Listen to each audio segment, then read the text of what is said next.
Imagine appearing on a popular TV game show, The Dating Game, thinking you're just meeting someone fun, only to find out years later that the person you were supposed to date was a killer. In 1978, Rodney Alcala, a charming photographer, did just that while he was actively murdering young women across the country. But the shocking part? He was selected to go on The Dating Game, all while his bloody trail was growing. The twisted story of Alcala is one that will keep you on the edge of your seat. But who was he really? And how did he get away with so many murders before finally being caught? Let's dive into the chilling case of Rodney Alcala, the dating game killer. But first, don't forget to like, share, and subscribe to our channel so you don't miss an update. Rodney Alcala was born on August 23, 1943, in San Antonio, Texas, as the third of 4 children in a Mexican-American family. His early years were marked by instability. At the age of 11, his father abandoned the family, leaving his mother, Ana Maria, to raise him and his siblings on her own. After relocating to suburban Los Angeles in 1954, Alcala's life took another turn. He was academically gifted, popular among his peers, and showed promise as a student, excelling in subjects that required intelligence and creativity. His mother supported his education, and he attended private schools, eventually graduating from Cantwell Sacred Heart of Mary High School. Despite outward success, Alcala's behavior was increasingly troubling. In 1961, at the age of 17, he enlisted in the U.S. Army, where he would serve as a paratrooper and clerk. However, his military career was short-lived. Described as manipulative, vindictive, and insubordinate, Alcala was known for being difficult to manage. His violent tendencies emerged during his time in the Army, where he was disciplined multiple times for assaulting young women. In 1964, after a nervous breakdown that saw him desert his post, Alcala hitchhiked across the country to his mother's home in California. During this time, he was diagnosed with antisocial personality disorder, and his behavior only grew more erratic. His time in the Army ended with a medical discharge, but this was just the beginning of a dark path. Alcala went on to graduate from UCLA's School of the Arts and Architecture, but the signs of his deeply disturbed nature began to surface in more alarming ways.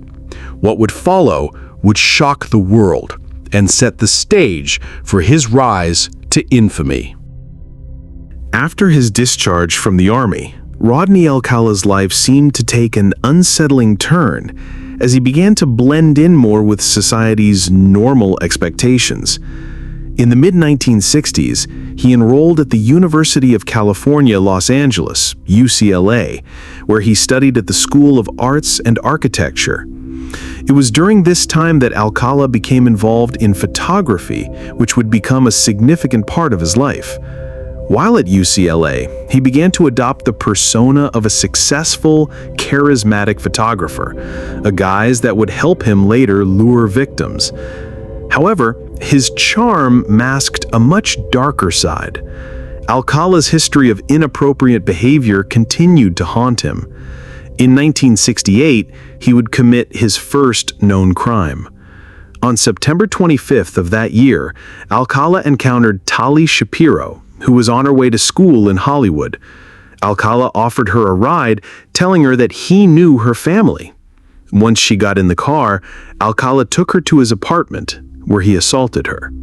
Fortunately, a passing motorist, Donald Haynes, witnessed the scene and called the police, leading to Alcala's arrest. Shapiro was found in a pool of her own blood, barely alive, after having been violently attacked. Remarkably, she survived after spending 32 days in a coma, but she was unable to testify in court, as her family had moved to Mexico. With Shapiro's absence as a key witness, Alcala was charged with a lesser offense and received a short prison sentence. His release in 1974 marked a terrifying turning point. Once again on the streets, Alcala would continue his criminal behavior, setting the stage for more gruesome acts. After his release from prison in 1974, Rodney Alcala moved to New York, adopting a new identity under the name John Berger to escape the consequences of his past. He enrolled at New York University, studying filmmaking, though it was later discovered that claims he studied under famed director Roman Polanski were fabricated. Alcala continued his life with a facade of normalcy, even though the darkness within him was intensifying. In 1971, while in New York, Alcala committed his second known murder, that of 23-year-old flight attendant Cornelia Crilly. Her body was discovered in her Manhattan apartment, strangled with her own stockings.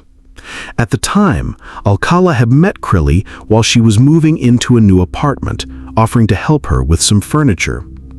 Shortly after, she was found dead.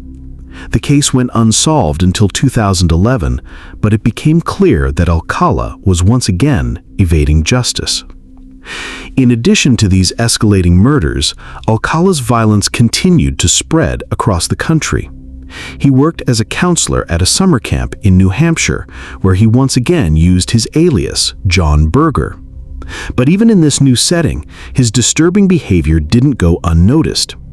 Two campers at the arts camp recognized his face from an FBI wanted poster, which led to his arrest and extradition back to California.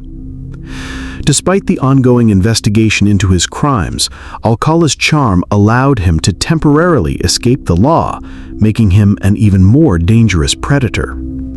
Alcala's manipulative and deceitful nature helped him avoid capture for longer than expected, and his ability to blend in with society allowed him to continue his killing spree unchecked. However, the pieces were starting to fall into place, and his web of lies would soon unravel. If you're finding this case as disturbing as we are, don't forget to like and share this video to spread awareness. Your support helps us bring attention to these important stories. And remember, if you see something suspicious, always trust your instincts and report it. Stay tuned for the next chapter and make sure to subscribe so you don't miss any updates. In 1978, while Rodney Alcala's murder spree was intensifying, he appeared on the popular television game show The Dating Game, adding an eerie layer to his already disturbing criminal history. On the show, he was introduced as a successful photographer who enjoyed skydiving and motorcycling. His charming demeanor and confident attitude made him a standout contestant, and, to the shock of many, he won a date with the Bachelorette, Cheryl Bradshaw. However, the date never happened. Cheryl Bradshaw, after meeting Alcala in person, described him as creepy and refused to go out with him. Despite his charismatic persona on TV, Bradshaw felt something was off about him. In hindsight, this was a fortunate decision, as she narrowly avoided a man who would later be revealed as a serial killer. Alcala's appearance on The Dating Game became one of the most chilling aspects of his case. It was a moment where his public persona, as a seemingly charming and successful man, directly contrasted with the dark, violent nature that was hidden beneath the surface. His ability to deceive not only women on a TV game show, but also his victims, is a testament to his manipulative nature and how he used his charm as a weapon. But while he appeared on TV, Alcala's killing spree continued. His next victims were women he lured under the guise of a professional photographer, taking seemingly innocent portraits that would later serve as haunting reminders of his crimes. As he continued to evade authorities, it became clear that Alcala's ability to lead a double life was one of the most terrifying aspects of his case. After his appearance on The Dating Game, Rodney Alcala returned to his violent ways. By 1977, his reign of terror in California reached new levels of brutality. He murdered several women, leaving behind disturbing evidence that would later become pivotal in his conviction. Alcala's method of choosing victims was disturbingly similar. He often preyed on young women, luring them with the promise of a photo shoot. His persona as a photographer helped him gain their trust, and many of his victims believed they were just part of a modeling session. On November 9, 1977, Alcala murdered 18-year-old Jill Barcombe.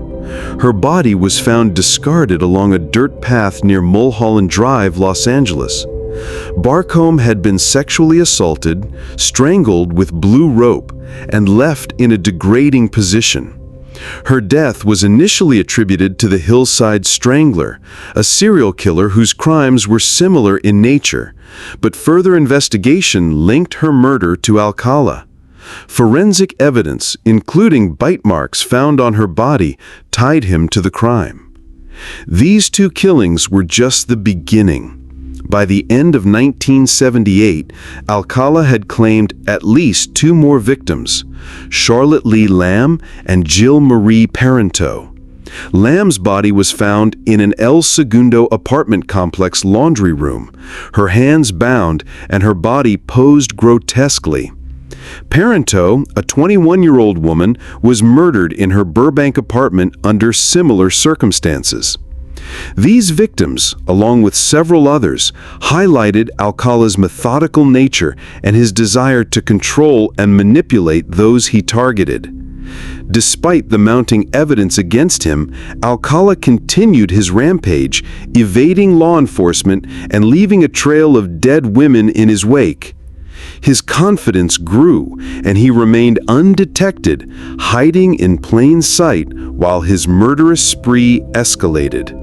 The turning point in Rodney Alcala's killing spree came in 1979 with the abduction and murder of 12-year-old Robin Christine Samso. Robin had been riding her bicycle to ballet class in Huntington Beach when she was approached by a man who asked to take her picture. After she disappeared, her friends described the man as a photographer who had shown an unusual interest in taking their pictures on the beach. Soon after her disappearance, Robin's decomposing body was found in the Los Angeles foothills, discarded in a remote area. A police sketch based on witness descriptions of the photographer circulated, and soon Alcala's name was brought to investigators' attention. At the time, he was on parole and living under the alias John Berger. Alcala's parole officer recognized him from the sketch and alerted the police. His connection to Robin Samso's murder was further solidified when a search of his property revealed earrings that matched those found at the scene of Robin's body. These earrings would prove to be key evidence linking Alcala to her murder. Alcala's arrest in 1979 marked the beginning of the end for the so-called dating game killer.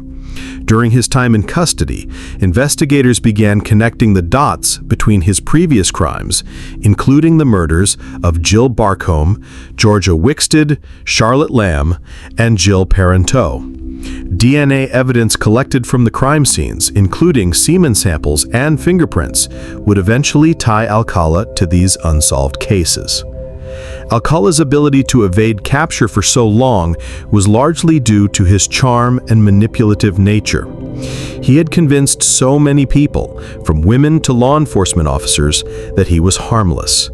However, with the evidence stacking up against him, it became clear that Alcala was not just a lucky predator, but a methodical killer who had terrorized multiple states for over a decade. Alcala was ultimately arrested in July 1979, held without bail, and charged with the murder of Robin Samso. But this would only be the beginning of a long, complicated legal battle.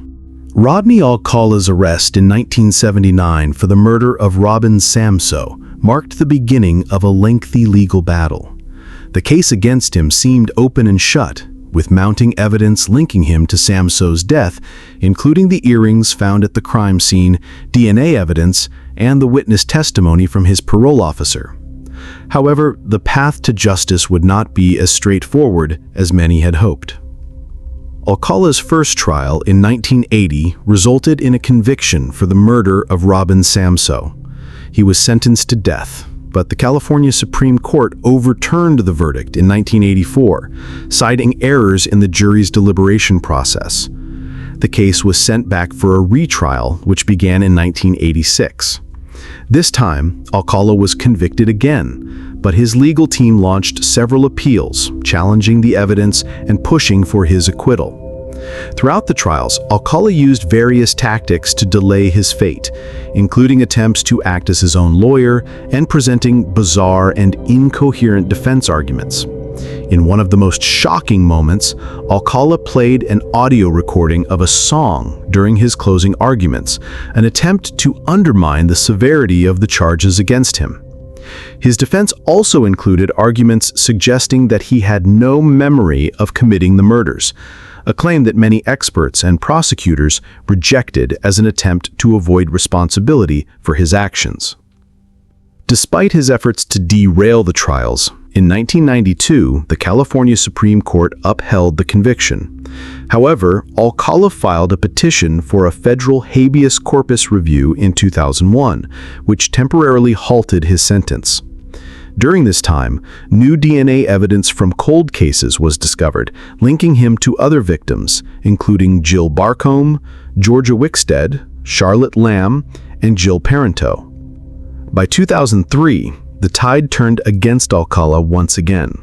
The newly discovered DNA evidence left little room for doubt about his involvement in these murders. In 2006, prosecutors filed a motion to join the murder charges for Samsoe with the other 4 victims. The court ruled in favor of this move, and Alcala was put on trial for multiple murders. In 2010, Alcala was convicted for the 5th time and sentenced to death for the murders of Robin Samsoe, Jill Barcombe, Georgia Wickstead, Charlotte Lamb, and Jill Parenteau.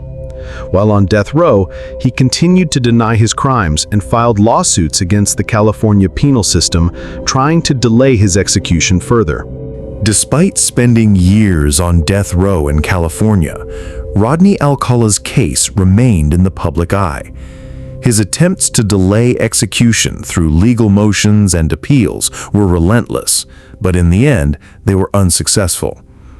Alcala's case was one of the longest and most drawn-out legal battles in California's death row history, spanning over 3 decades.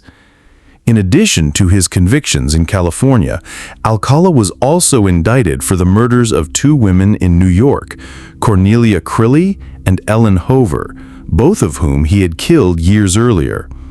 In 2011, while still incarcerated in California, Alcala was extradited to New York to face charges for these 2 additional murders. He pled guilty to both cases in 2012, just before his scheduled return to California to pursue his death penalty appeals. During his time in prison, Alcala's health began to deteriorate. He continued to maintain his innocence, but the mounting evidence of his guilt and the public's view of him as a cold, calculating killer were impossible to escape. The true extent of his crimes became clearer as investigators linked him to even more victims through DNA evidence and photographs found in his personal storage locker, some of which were connected to victims who had been missing for decades.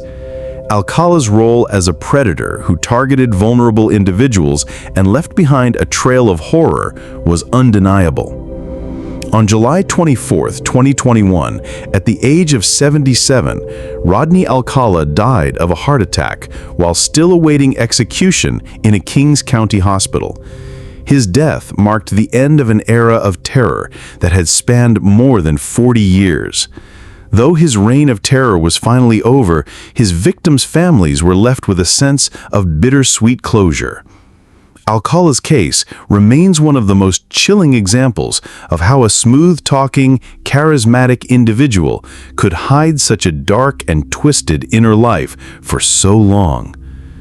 Alcala's legacy is one of deception, manipulation, and horror. He had been able to deceive not only women, but also law enforcement and the public for decades. His crimes were not only a testament to his ability to manipulate his victims, but also to the failure of the criminal justice system to fully recognize the danger he posed earlier in his life.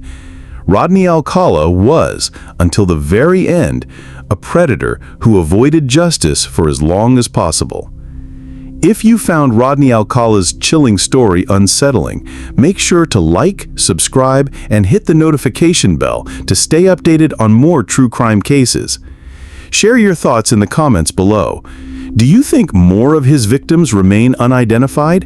And as always, if you or someone you know is struggling with a situation involving a predator, please seek help immediately. Stay safe, and thank you for watching.